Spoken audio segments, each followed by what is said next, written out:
Saudara, dalam pidatonya di tengah masa gencatan senjata dengan Israel, pemimpin tertinggi Iran Ayatollah Ali Khamenei mengecam campur tangan Amerika Serikat dalam perang Iran-Israel.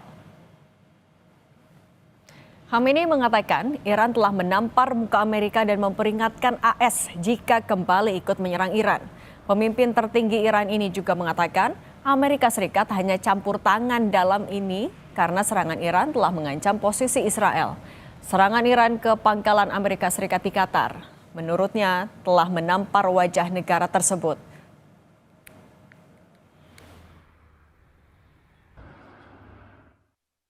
سختی به گونه آمریکا نواخت به یکی از پایگاه‌های مهم آمریکا در منطقه پایگاه العدید حمله کرد و خساراتی وارد کرد. Di tengah masa gencatan senjata, Menteri Pertahanan Iran, Jenderal Aziz Nasirzadeh mengunjungi Qingdao, Tiongkok untuk menghadiri forum kerjasama Shanghai. Salah satu agenda yang dihadiri oleh Menhan Iran antara lain melihat kapal penghancur rudal milik Tiongkok. Sebelumnya Iran telah menyatakan apresiasinya terhadap posisi Tiongkok dalam perang dengan Israel.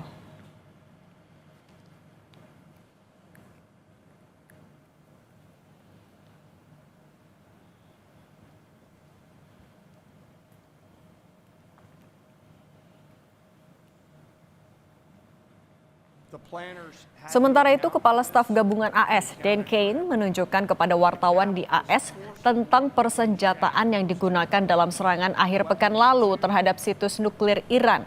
Dalam sesi ini, ditunjukkan sejumlah kerusakan yang diakibatkan serangan AS ke 3 fasilitas nuklir Iran. AS mengatakan Iran berusaha menutupi fasilitas penting pada situs nuklirnya.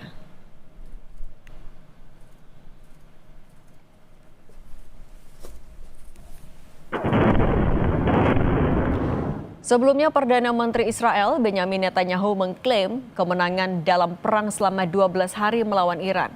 Netanyahu mengklaim telah menghancurkan 3 fasilitas nuklir Iran di Natanz, Isfahan, dan Arak. Netanyahu pun berterima kasih kepada Presiden Trump karena telah membantu Israel menyerang Iran.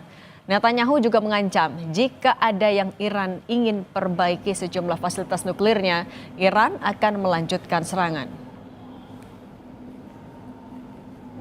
מרכזי בנתנז, את מתקן המרת האורניום באספהאן ואת מתקן המים הכבדים בעראק.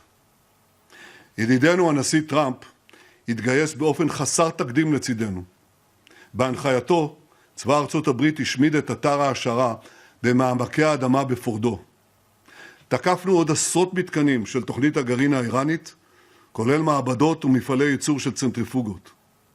ואם מישהו באיראן ינסה לשקם את הפרויקט הזה, נפעל באותה נחישות, באותה עוצמה, לגדוע כל ניסיון כזה.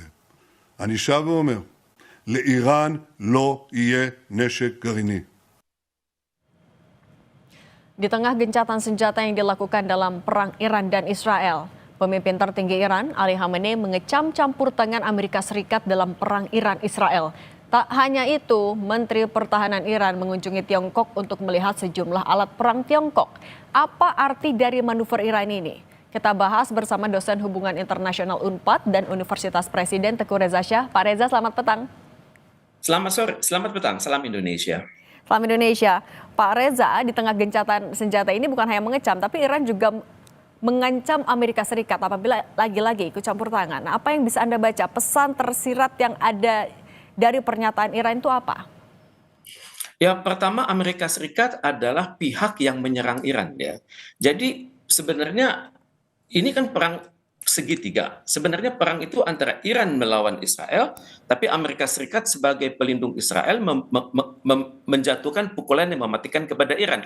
Jadi untuk itu tentunya Iran berpikir Amerika Serikat tidak memiliki kredibilitas untuk menekan Iran karena dia justru melanggar piagam PBB yang mengharuskan negara-negara tersebut menyelesaikan krisis itu secara damai dan mengedepankan negosiasi. Dan disitulah Iran mengatakan saya justru yang melindungi diri.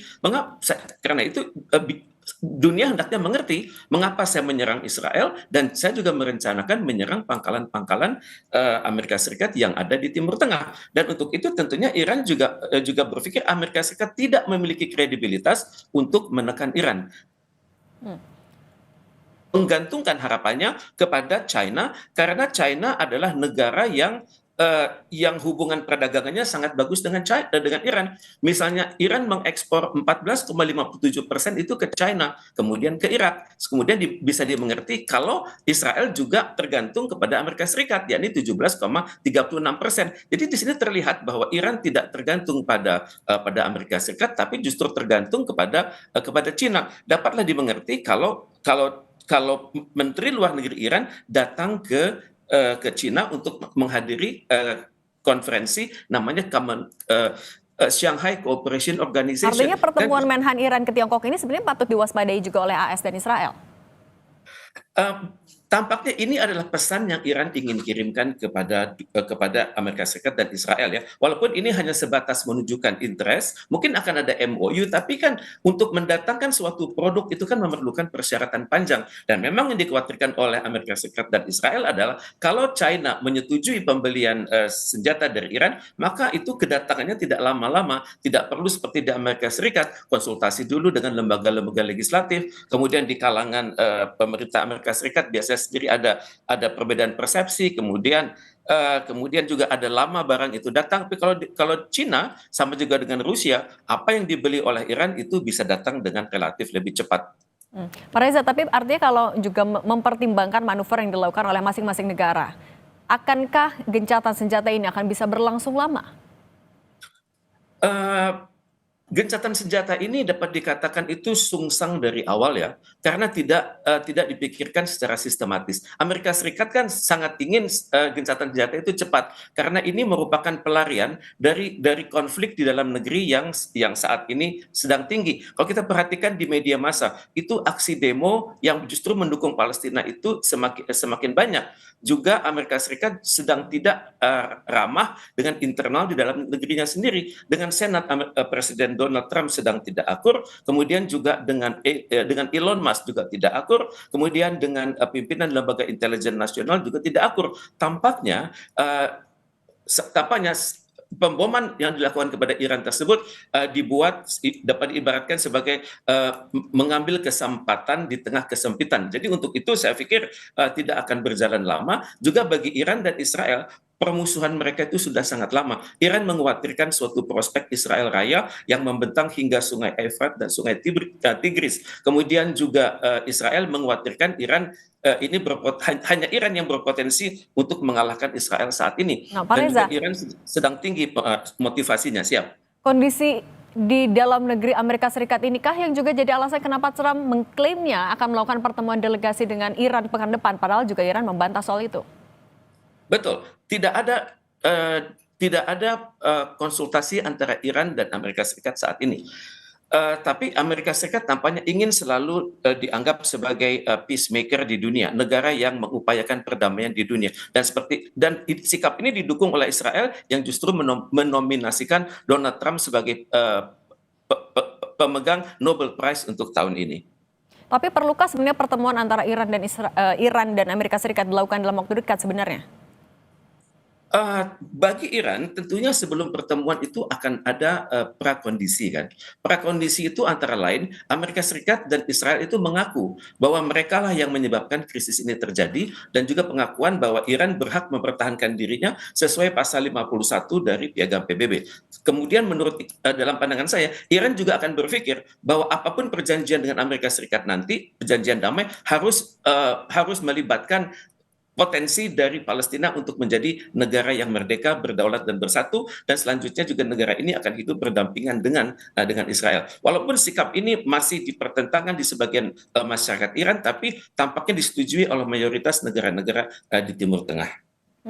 Kalau sikap kedekatan dengan Tiongkok yang ditunjukkan oleh Iran akhir-akhir ini, apakah itu juga jadi pertimbangan pernyataan Trump terakhir? Ya, Trump wajib khawatir ya, karena Tiongkok ini merupakan negara termasuk negara yang memiliki nuklir bersama-sama dengan Inggris, Perancis, Amerika Serikat dan Rusia, dan juga Cina ini sangat vokal dalam upaya-upaya perdamaian dunia. Maka karena itu Amerika Serikat khawatir China berpotensi melibatkan negara-negara di Asia, Afrika, dan Latin Amerika untuk untuk mengelola sikap yang keras di Majelis Umum PBB. Seperti kita ketahui, ketergantungan negara-negara Asia, Afrika, Latin Amerika kepada Cina sudah semakin besar, apalagi Cina tidak tanggung-tanggung membiayai proyek infrastruktur dalam kerangka Belt and Road Initiative. Oke, Pak Teguh Reza Syah, dosen Hubungan Internasional UNPAD dan Universitas Presiden, terima kasih sudah berbagi di Kompas Petang. Sehat selalu, Pak. Terima kasih.